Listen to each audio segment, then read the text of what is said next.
What's up everybody? Welcome back to another video. So today we got kind of a bittersweet one.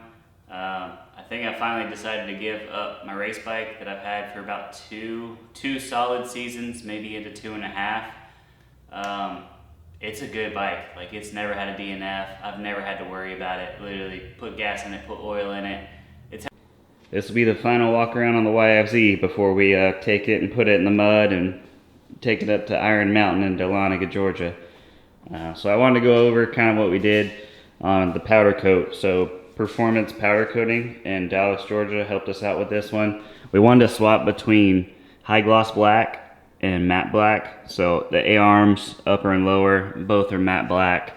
The LTR spindles, we did high gloss black. The brackets for the brakes, we did the gold, and I wanted to hide the gold as much as possible. Originally I had done these rear fender brackets and I actually had to send them back and have them redo them black because I wanted the gold to be an accent, but something you kind of have to look for.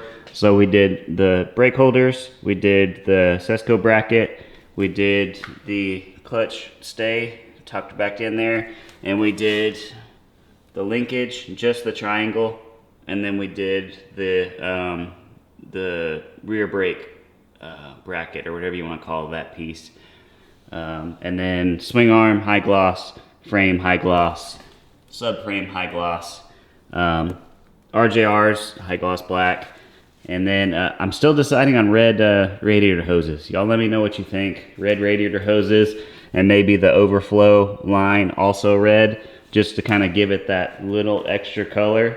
And then also more carbon. I know I had mentioned that earlier, but maybe the HMF or the 4Works carbon light deletes, the carbon frame guards, carbon battery holder, and I think that would kind of be it. I don't think there's much else you could add to it besides some hand guards. If we decide to keep on riding it, then we might add some hand guards to it.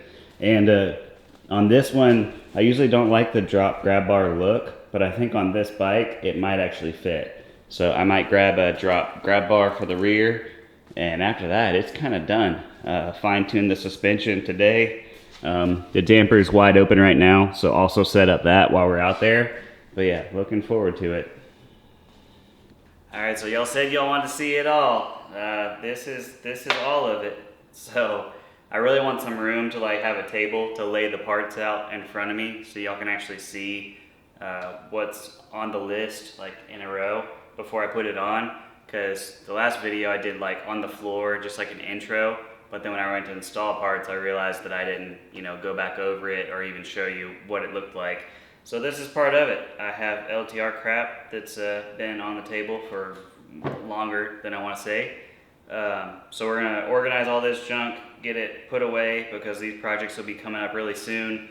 Got some old YFZ stuff, and then I got my YFZ kind of like bin of random bolts that I may or may not ever use again. So I'm trying to figure out the best way to organize this stuff because I do need it, because like, hey, these little headlight spacers, they're also used for the radiator, they're used for the tail light.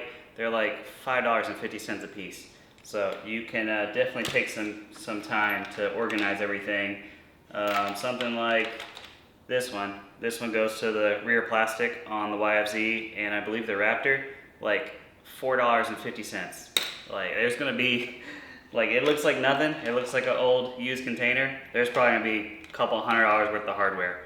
So time to organize all of it, get the table cleared off, probably put the ping pong table up for now because it ends up just being a catch-all. I'm not really a big fan of catch-all. You can see I got my dirty helmet because I didn't clean them yet, and just like my square, and just, so we're gonna take all that and figure out somewhere to put it, and that way I'll have a table in front of us. And then this video, we're going to take our brand new bike apart. Imagine, imagine that. One ride on it, time to take it apart. Alright, so we got our first box done, and we got an empty bolt tray now. So we got all of our spacers, whatever these things are called, that are really expensive. We got all of our self-tapping 10 millimeters, and these come off whenever you like install the Vortex ECU. And there's a couple other mods that you do. You get these screws back for free. Any random Allens or radiator bolts, I think I'm going to start this tray for all of our battery connections. Some of these are LTR, some of them are YFZ, but at least I'll know exactly where they are. Right now I have a giant drawer of them that I need to keep about 15 and just throw the rest away. Bigger bolts, I'm sure we're going to collect more of those, and then any plastic hardware. So, get a piece of tape.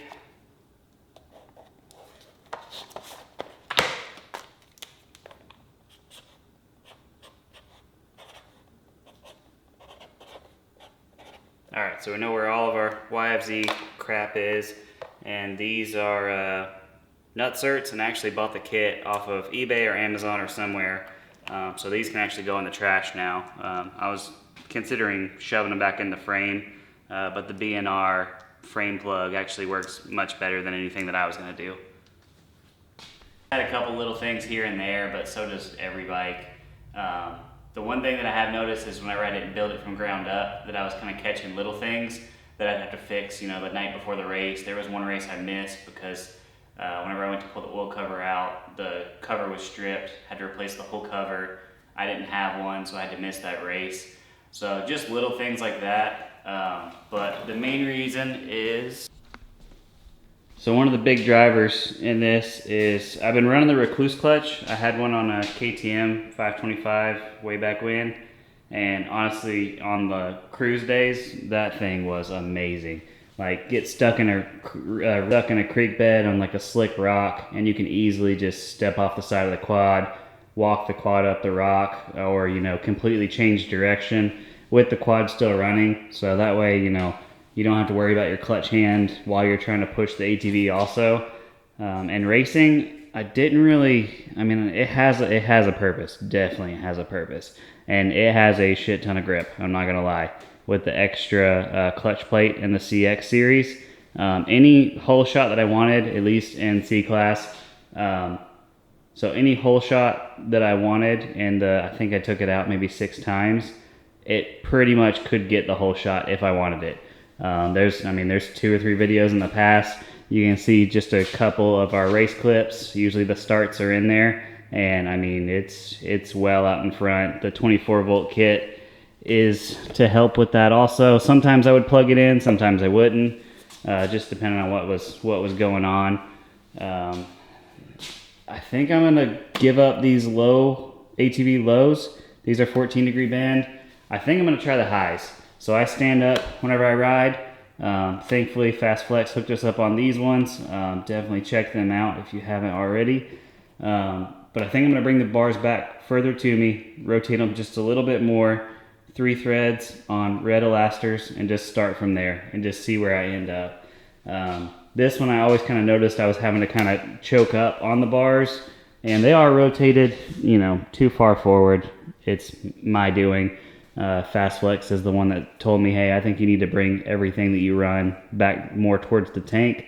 Had to adjust my riding position a little bit because that's what I've done my entire life, but I think it's a better spot on the seat if you bring the bars back to you.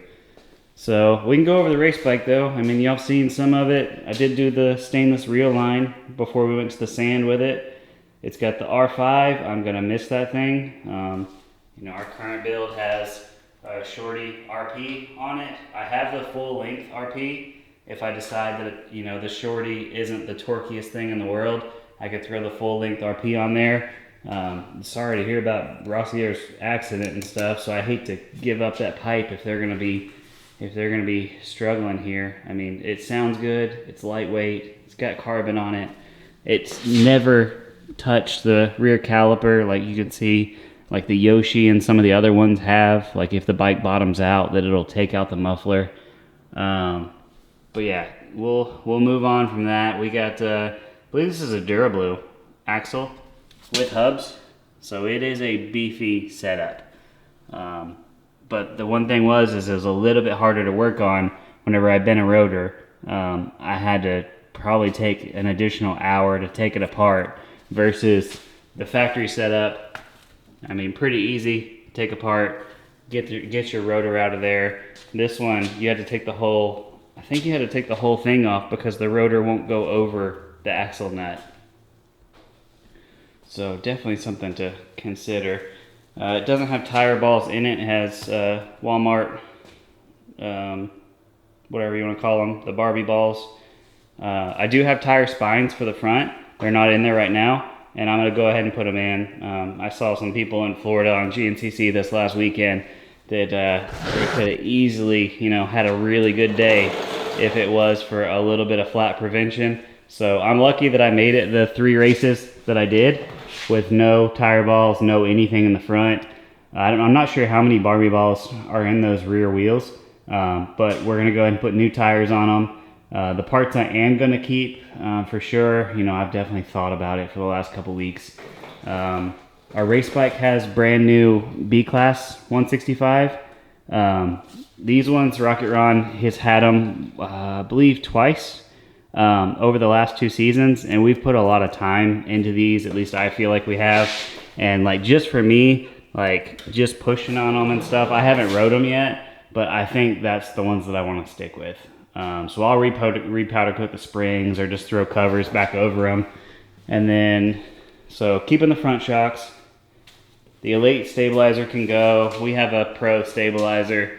It is what it is. We'll give up that upgrade. What else are we keeping?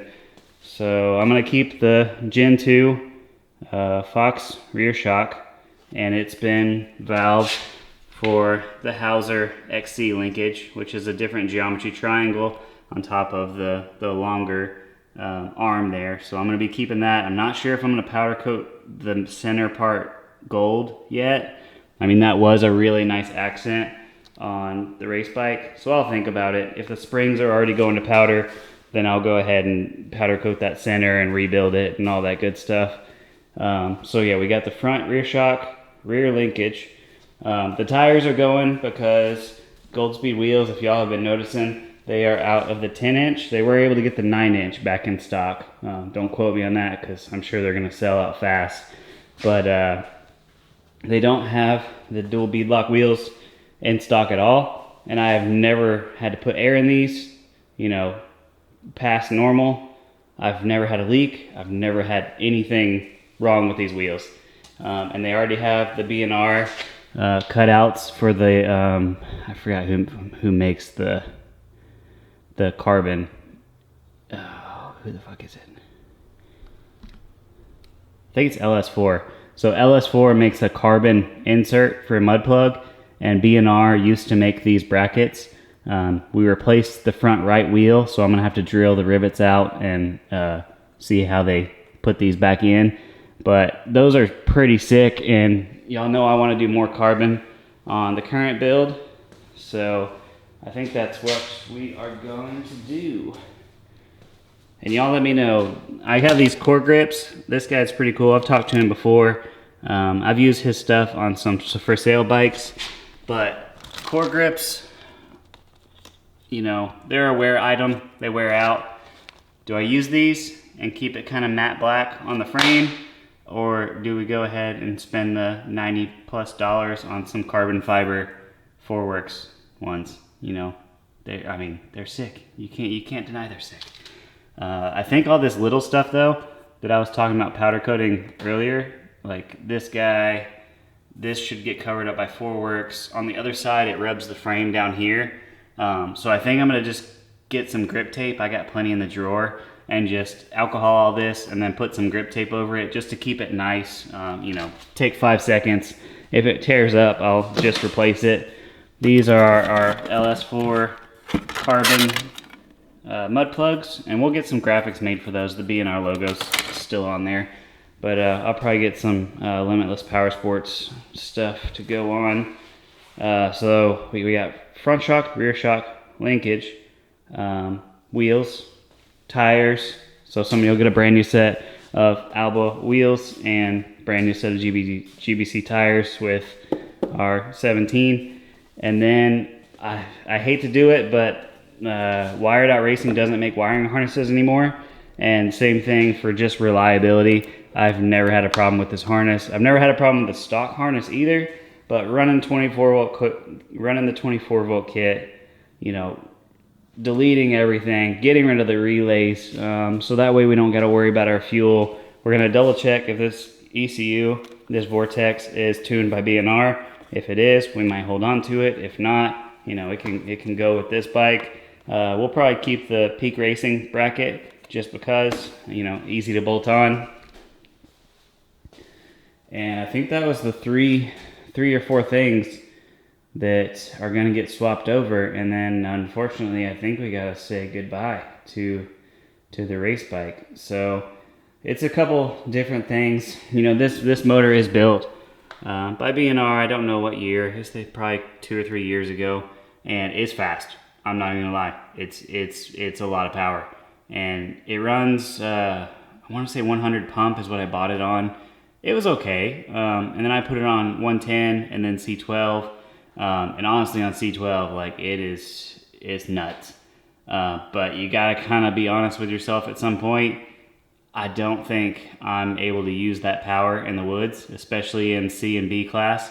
So right now, it's kind of a waste of a built motor, waste of race gas. I know it's more efficient. I know it runs cooler. I know it's probably more reliable at the end of the day. But I think for right now, I need to slow down a little bit. And by slow down, I mean fresh motor with a cam, and really focus on suspension. And the other driver in that is I am allergic as hell to race gas. So I knew this for a while, but now I'm on my like 4th sinus surgery just due to regular everyday life, and I'm not trying to have a 5th one. And the only thing you can do is eliminate sources. So unfortunately, you know, whenever you put race gas in a bike, it gets all in the packing, it gets all in the oil, and pretty much the cases, from what I've seen, the cases will permanently smell like race gas. So after I finish filming this, I actually got to plug my nose to work on it. And I mean, that's why y'all haven't really seen that many videos of it, because every time I got to work on it, I got to end up plugging my nose. That way I don't get a sinus infection from it stopping up. So just, that's the main driver, on top of wanting to try a full manual clutch to see if it picks me up a minute, a lap or so. Because whenever you have the Recluse, I'm not going to lie, and your head out there, you come up to a corner, 3rd or 4th gear, and you're like, you know what, I can just coast it because I have a Recluse. At least that's what I've been telling myself in my head. So that's why I want to go full manual and force myself to, you know, actually pay attention. You have to be connected to the bike or you're going to stall. So I'm going to give it a try. I might end up, you know, 2 weeks in with another, I think Recluse just came out with a CX 4.0 that's supposed to be even stronger. But we're going to give the Henson a try, wear out a couple sets of clutch plates, and then go from there. So this was kind of be a swap video. I don't think we're going to do a setup on the suspension today.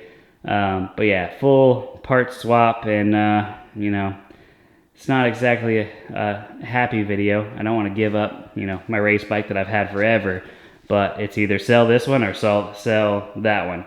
And if you saw the tan build before this one, that build was sick. Like, I'm not gonna lie, it was sick. This one does have a twin. The 17 has a twin that I built first.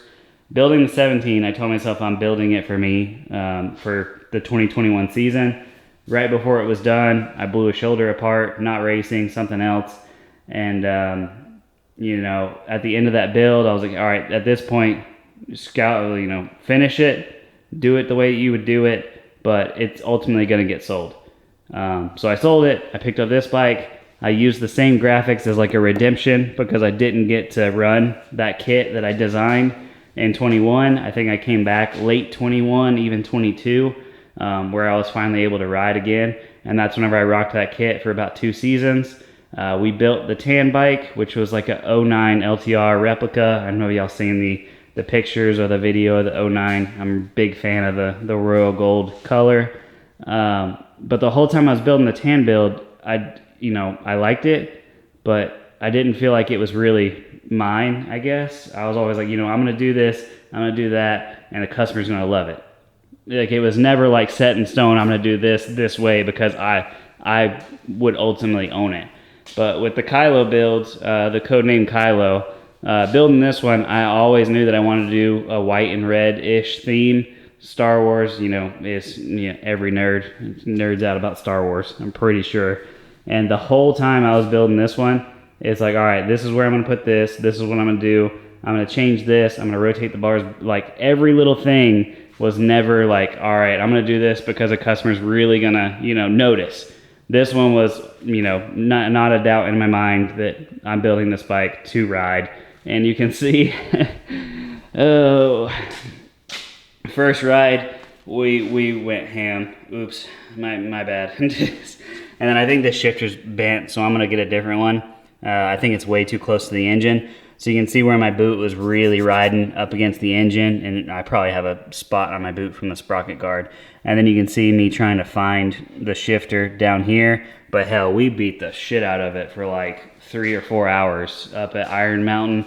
Rode pretty much every trail there. And if it was a for sale bike, y'all saw me putt the tan build down the trail as easy as it would go. This one did not get that treatment. So this one was covered in mud, couldn't even see the graphics anymore. Literally, you know, breaking period. So we're gonna ride it one more time, and it's gonna get its first oil change, and then, you know, start a new adventure. So it's gonna be fresh bike. The A-arms are rebuilt. They're not fresh A-arms, but every bearing, needle bearing, heim, everything's brand new in it. Carrier bearings brand new. The swing arm bearings brand new.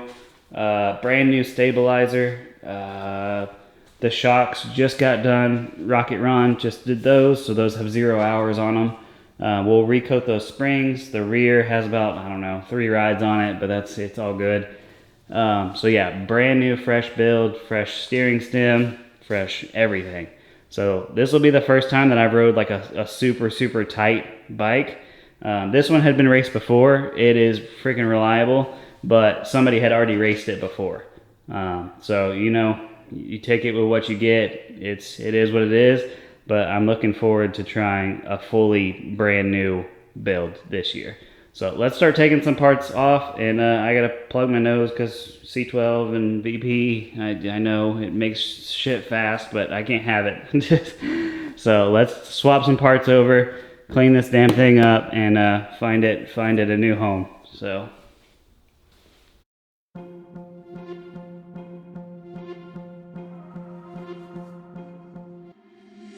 Been trying to change what I've been trying to say.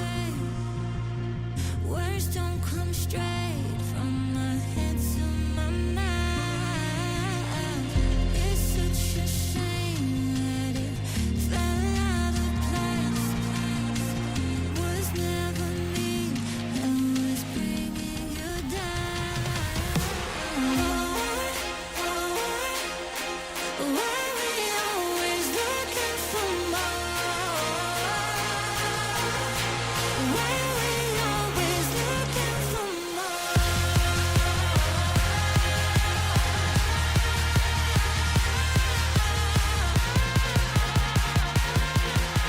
Why we always looking for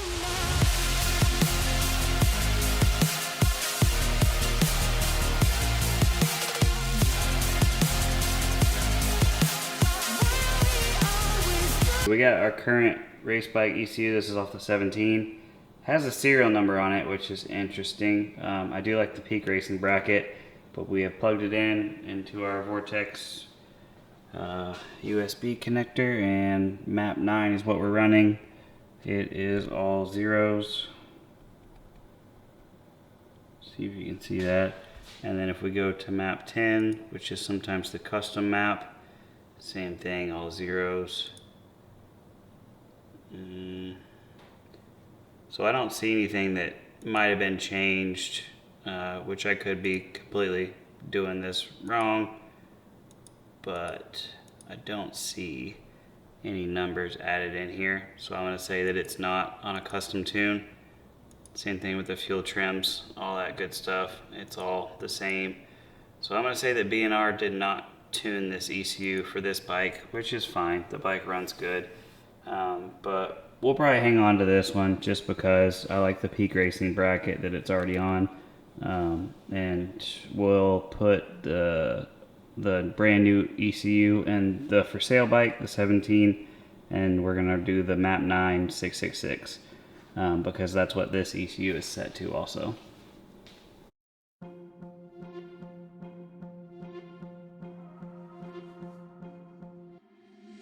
Been trying to change what I've been trying to say. Words don't come straight from my head to my mouth. It's such a shame that it fell out of place. Was never me that was bringing you down. Why we always looking for more? Why we always looking for more? Why we always looking for more?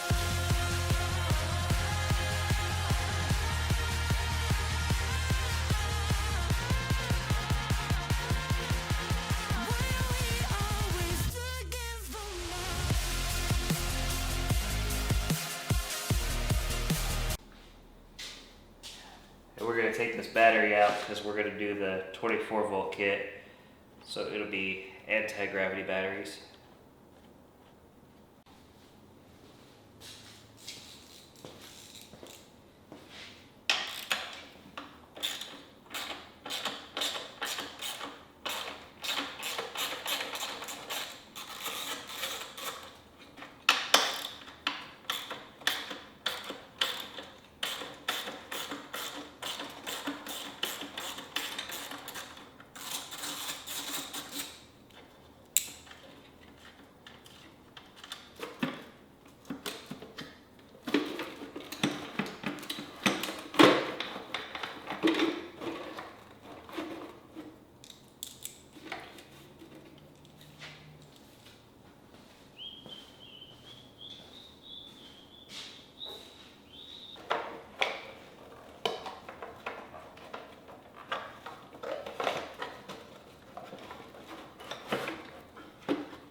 Alright, now we're getting somewhere. So this harness, because it's so small, it literally feeds right through around the stem. And then I think it's going to come out of the subframe also without any real problems.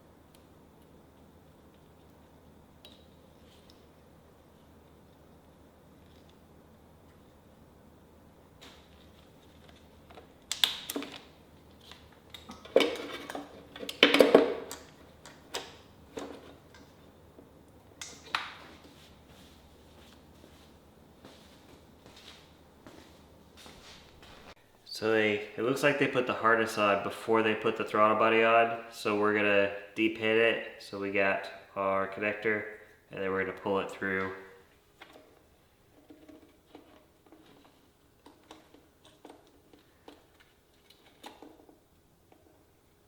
Pull it through and then we're just gonna put it back in.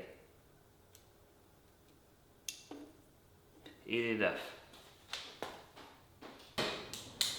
Alright, so next day we are complete front half off. Holy crap. I can't believe that this has taken as long as it has. I was hoping for like hour and a half, quick swap. No, this is like a 3-hour ordeal. But if somebody tells me that wiring harnesses are all of a sudden $350 or so, the closest bid that I got for a custom harness, cut, relays, everything gone except for the fan relay, was $850. The next one up, which was, somebody that I know can do it right, was $1,100 plus shipping. I just can't do that, but I do want this bike to be, as reliable as possible. Never had a problem with the stock harness, but hey, if the parts are there, you might as well go ahead and swap them over, keep on using them, keep on getting some use out of them. So this stock harness, we got our ground, and I think that's it. I think it's free after the ground.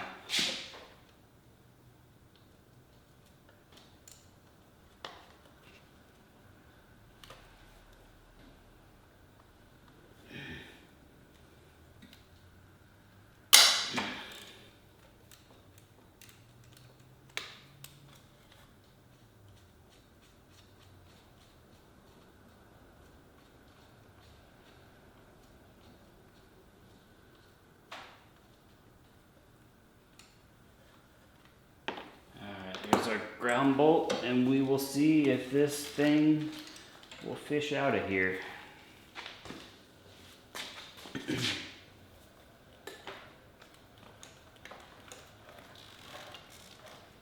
Oh, we still got a throttle body. I lied. All right, throttle body's still connected. Please hold.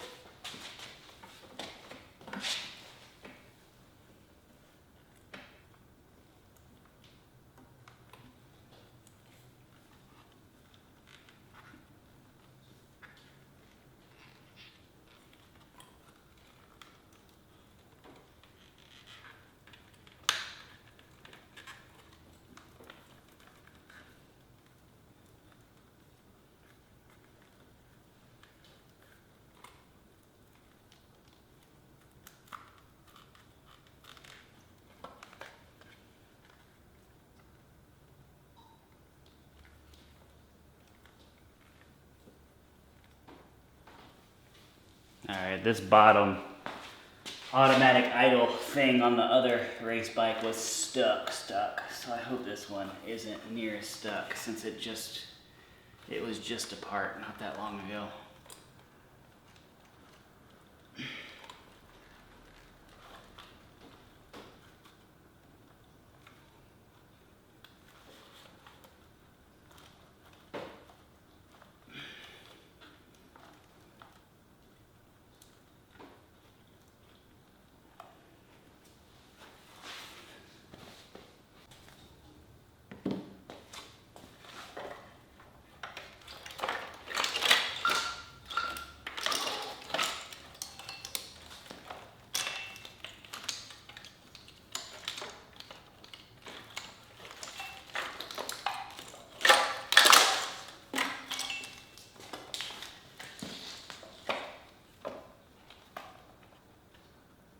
It would give us a good chance to clean off our new bike though. It got pretty dirty at Iron Mountain. So we got to get some headlight deletes up front. You can see that it crams junk back by above the radiator and in front of the gas tank. We're going to do a high capacity tank. We might just go ahead and do it now. I'm not in a rush to get this one back together. It's crappy outside this weekend. It's going to rain the whole weekend. GNCC is in Georgia. I really want to go. But I don't know about standing in the rain. I know, sissy. But it's just not on my top of the list. I got a lot of wrenching to do. And a lot of projects. And a kitchen to remodel and everything else. But we did grab the fan just because it was there. It's just, I think it's a higher RPM fan. It's probably a little bit bigger also from B&R. So right now on this bike, we might just grab the shock and just leave it apart right now. I really do like that gold triangle on the linkage. So I think we might send the Hauser linkage out and actually have it powder coated gold. So there's no reason to rush this thing back together. The B&R springs are rusted from the other bike because it did get rode a little bit. So those springs got to be re-powder coated. So this bike will probably just go in the corner. I know I rode it one time, but hey, if it comes back even better than it was before, that's just the name of the game. So let's compare though. All right, stock harness, all the relays, all the headlight switches, and this one is a wired out racing harness. So and it still has looks like the factory start cable And this one also has a 24 volt. So there's two other things tacked onto this harness, but you can see, I mean, the main thing for me is get rid of the relay for the fuel. That way you turn the key, fuel is always on. And the headlight stuff, just so it doesn't cram full of dirt, and just more reliable, stronger. There's not as many pinch points in the custom harness, so that's why I kind of want it. And I also kind of want the 24 volt kit. Honestly, the couple $100, if you're trying to get whole shots, I'm telling you, I don't think you got a shot unless you're doing 24 volt start from a dead stop. But yeah, let's get this shock off. That's the next thing. See, I already forgot. Let's get this shock and linkage off, and then I gotta go grab the race bike. You can see it is not inside because I worked on it last night and holy crap, my head hurts so bad this morning. But that's one of the reasons I gotta step away from race gas. Just can't do the sinus inflammation and sinus infections, all that stuff. And y'all get more videos. So if I can actually work on it in the garage without having to plug my nose, then hey, win-win for everybody.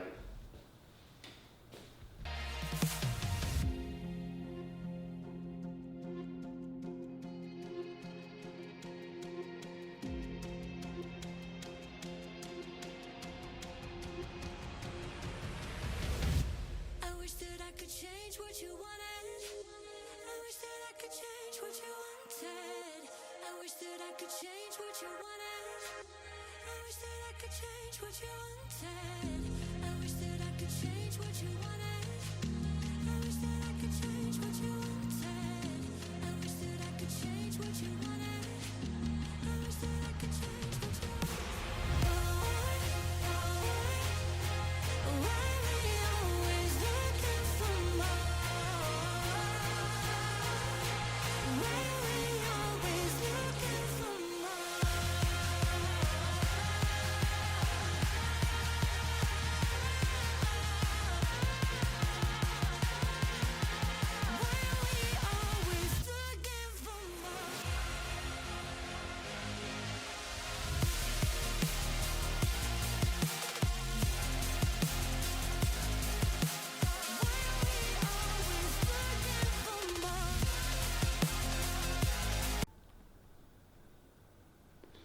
We're getting close. So we got one top shock bolt left, and then the bottom linkage. The bolt is out.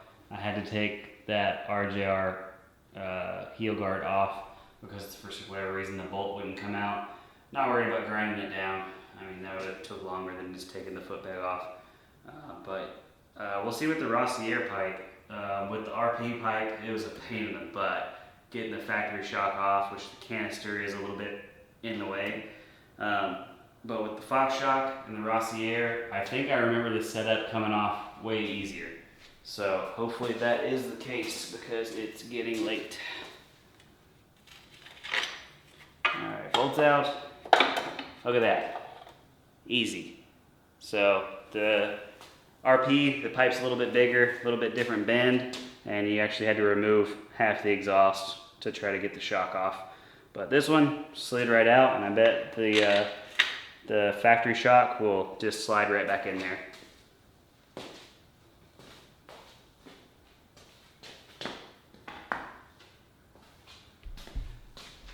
And that's what we're swapping out for. So brand new Rocket Ron dual rate. That thing ran really good for the couple hours that I put on it. But in my opinion, I think the custom Fox shock that's also been off to Rocket Ron, I feel like I'm more comfortable on it.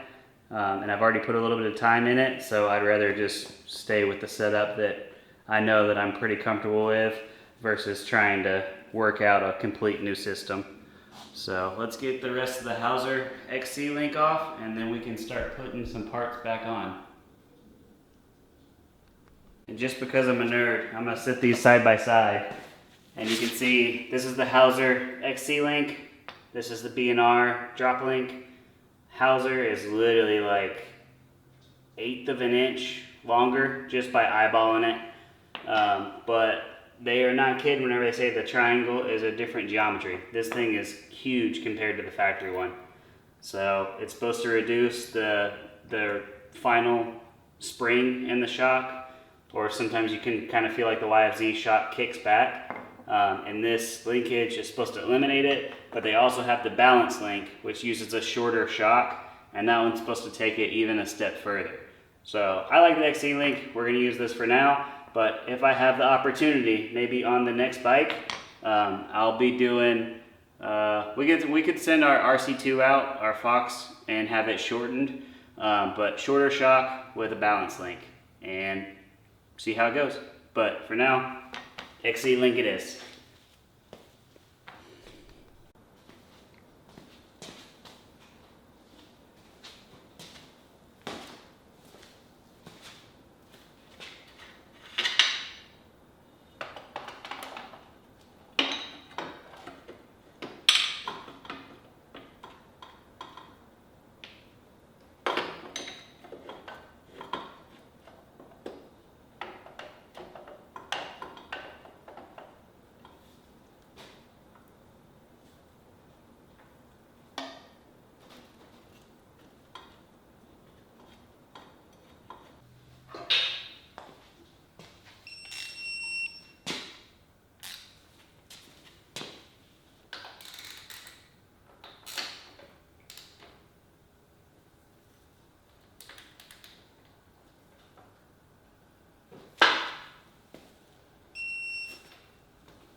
Alright, so time to fish this harness through. We'll see if we can get away with how it is. Maybe we can fish it by the radiator.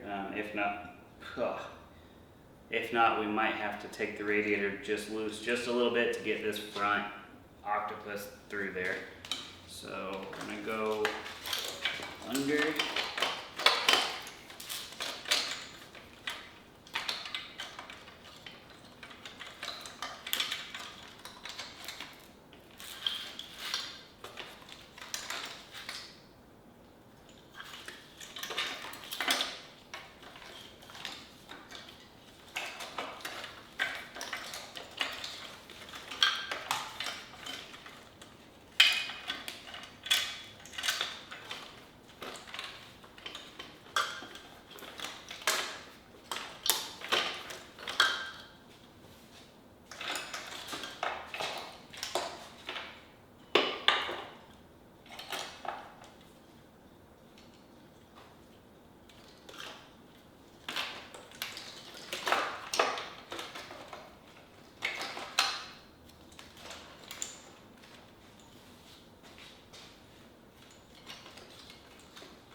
Alright, day really 2 still. I just took a break last night, but went to plug this wiring harness in. This is the OEM wiring harness, and it does not go into the rectifier.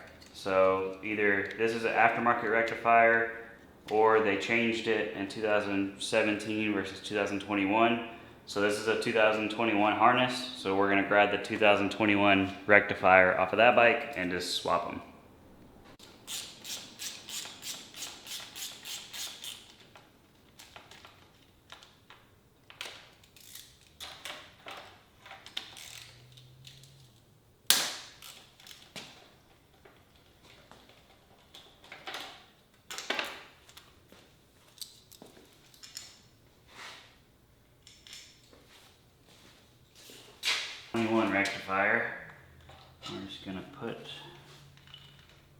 put this guy back on here.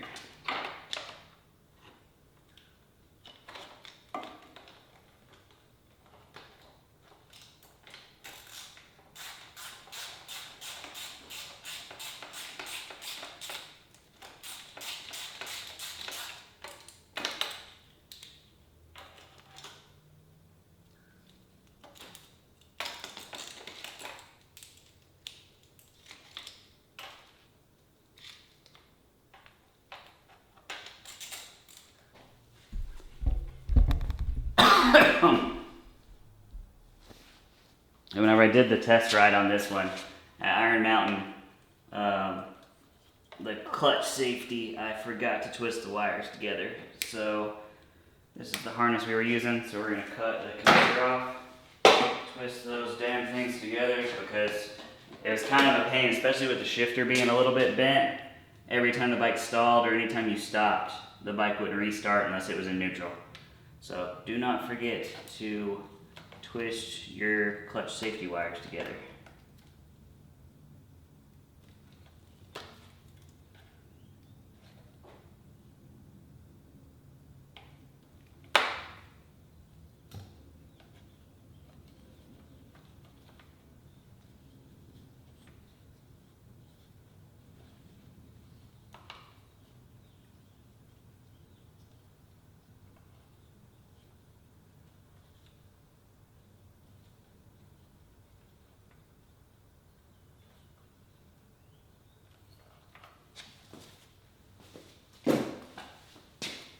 Alright, so those are twisted together pretty good. We might just put a little dab of electric tape on them. Electric tape or like the liquid electric tape. Just so they don't corrode or whatever. I swear, if somebody messaged me and say, hey, I know the hookup for a $400-ish cut wiring harness or custom wiring harness. I don't really care about the cut stuff. I could have cut it myself. But a custom wiring harness with a good lanyard and all, I'm gonna lose my shit. Cause this is a pain in the butt to try to swap it on an assembled bike. Usually whenever the wiring harness comes off, it comes off of a stripped bike. Like it's usually the very last thing. If you're doing what I'm doing, something has gone awry. Like you're trying to diagnose some shit that has happened and you are probably making the same noises that I'm making because it's a pain in the butt. Alright, I think that one's the fan relay, so we need that one. Alright, let's put the OEM fan on this one. Hopefully not too bad. Got the 38 Motorsports box out of the way.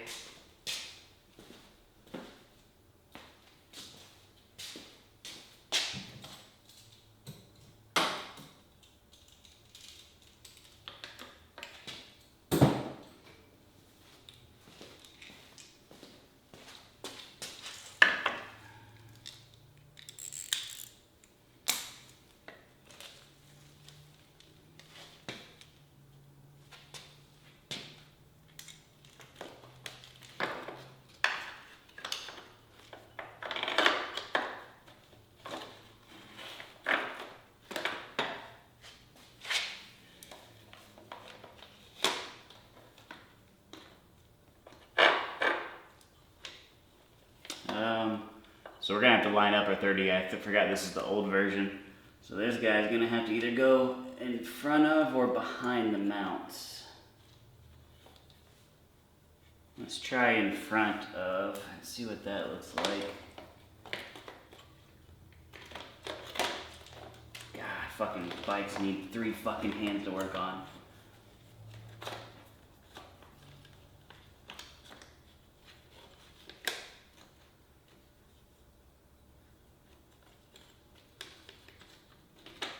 No, I think it goes behind. It's tight fit though.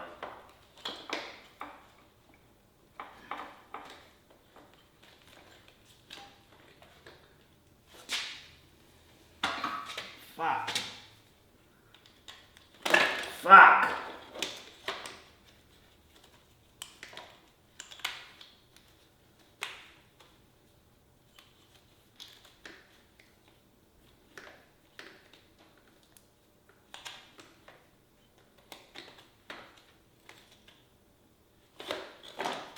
What the shit?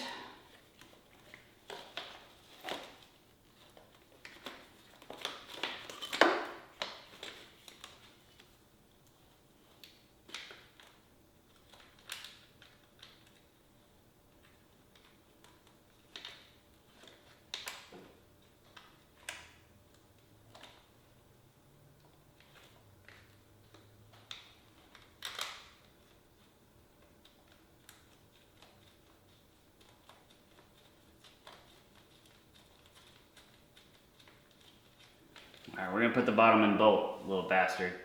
That way it can't fall.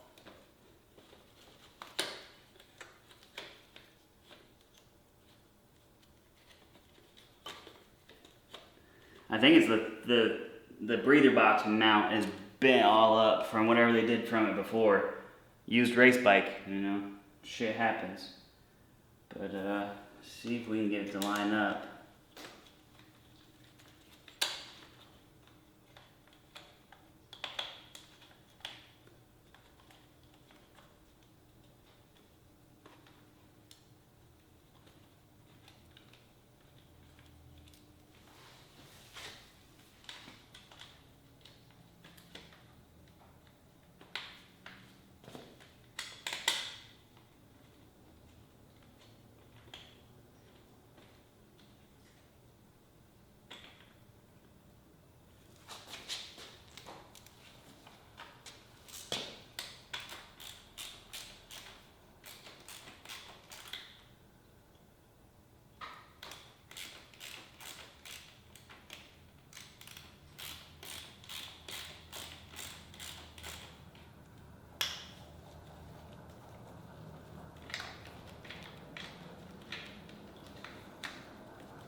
Alright, fan's on.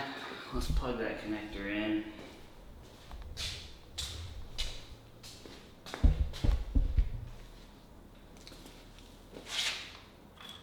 Fan connector goes to the white connector.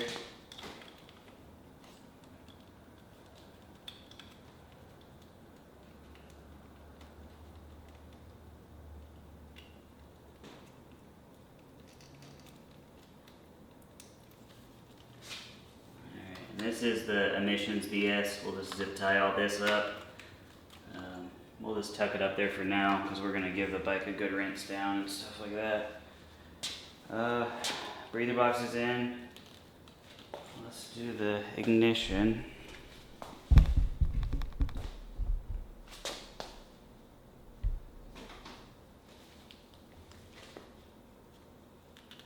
That one goes there.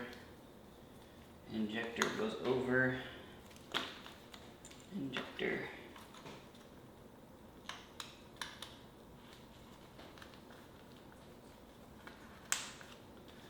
Injector.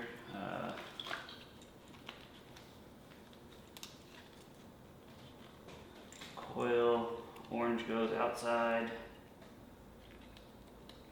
Red goes inside.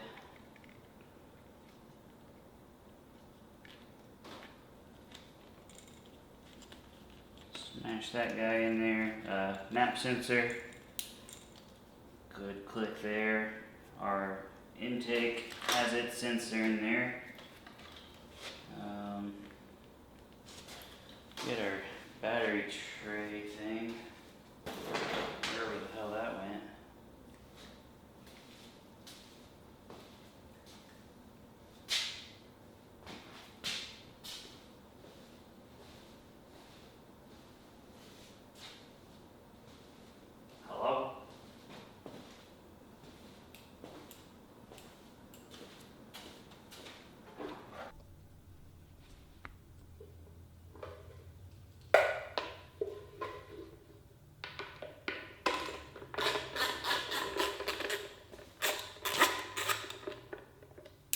So before we can get this tube in there, like I said, we're taking it apart backwards, not how it's supposed to come apart.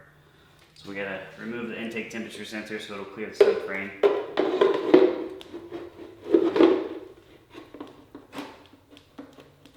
Get that seated in there. Scoop the box back forward and put her back in.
I'm gonna zip tie some stuff, make sure everything is where it's supposed to be, like that wiring harness is too far over. See if we can scoot it a little bit. Needs to be about right there. And the tank will help hold that down. We got the battery support in our race box over there. Cables are good. I think we're looking pretty good for just like a bike wash. So while the tank is off, while everything's off of the rear, go ahead and get some aluminum brightener on it. And the sand you can see the sand kind of stuck to the mud. And then after it's stuck to the mud, it's just like, it's on there. So get some good degreaser. These kill switches, I got this off of eBay. I've used the button in the past and the button was good. And you know, it's reasonable, like 35, 40 bucks. But this kill switch is way too long. Even if I were to space out the grips, it still does not have enough room to go on the handlebar. You'd either have to cut your clamp, which I don't like doing, or get the Hauser extension. So for me, I'm just gonna plug it in and zip tie it, because honestly, the next owner may or may not race it. So we're gonna leave it up on underneath here for them to decide if they want to use the tether or not use the tether. Yeah, so Mud Race GNCC, Georgia just got done, and we just got done with the race bike. So I touched up a couple spots. You don't want rust on it. I mean, I just used the black paint from Home Depot just to cover it up, and then got some new frame guards on it. Got our replacement net because this one was torn. And we're gonna get the oversized tank back on, get some plastics on, and of course make sure it starts after we literally rebuilt most of the bike. So let's get the tank.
Alright, let's see if it makes cool shit. That's a lot of fuel.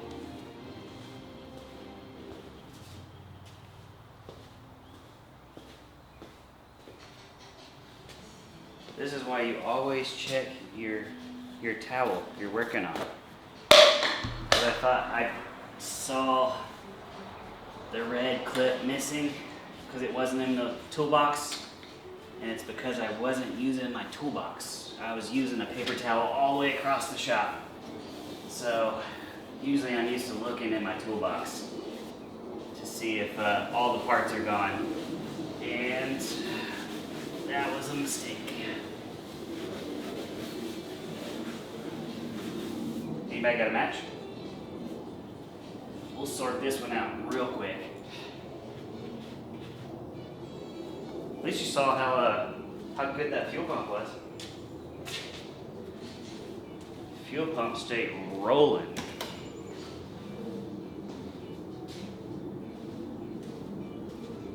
Alright, red clip that is usually in my toolbox, but it was all the way across the shop on a towel. And that's what lets me know that, hey, towel's empty, bike's done, and fucking missed it.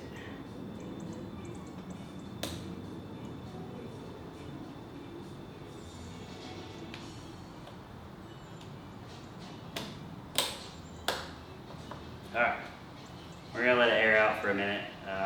Don't exactly want a fire today. It's not on the list. If it was on the list, we'd do it, but it is not on the list today. Dang, that's a clean piece of floor right there. That's cleaner than the whole shop now. Too bad it won't eat up the paint. I'm gonna eventually polish this floor. Polish it and just clear it. It's gonna look sick. Yeah, damn, that thing's got some compression.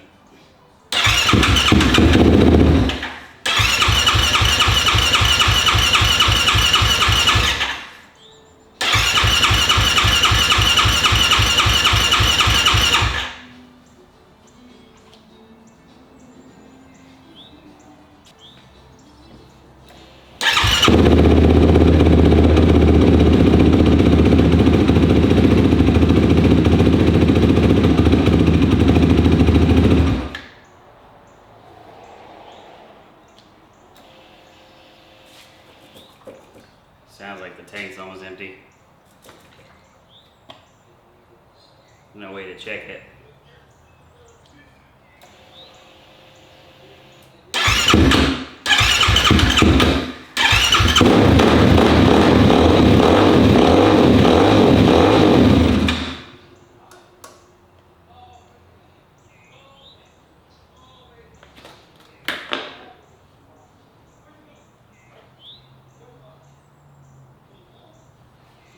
Could also be the kill switch, or not the kill switch. The tip over sensor isn't turned off.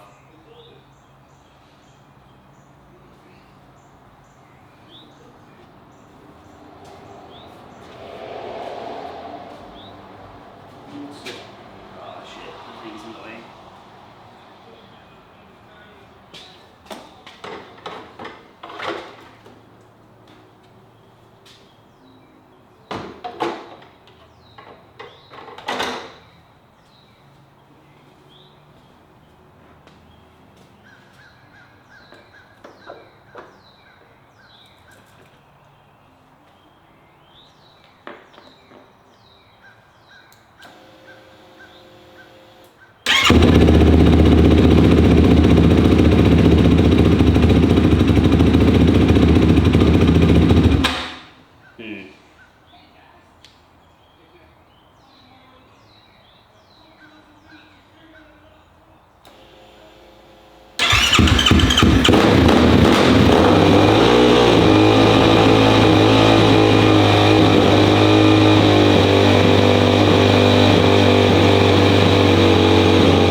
at this point. I'm not trying to diagnose a whole vortex and everything else.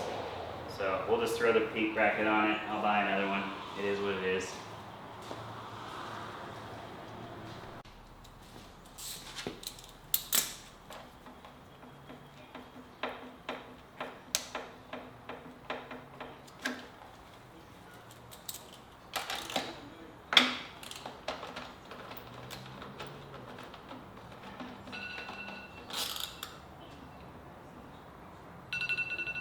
No idea what that alarm was for.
So just in case anybody was wondering, if you plan on taking your stuff to the sand, you better plan on taking the bike damn near apart to get all the sand out.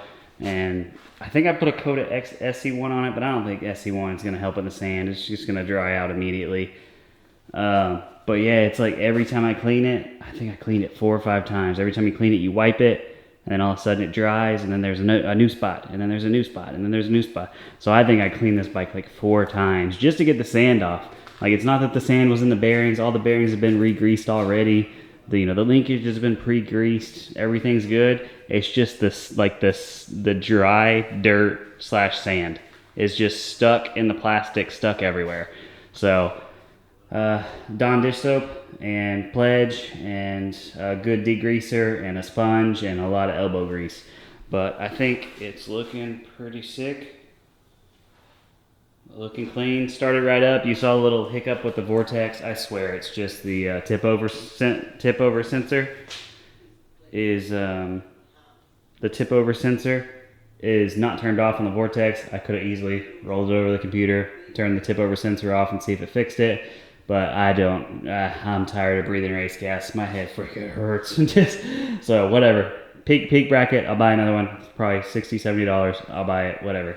And I'll just use the brand new vortex on my personal unit.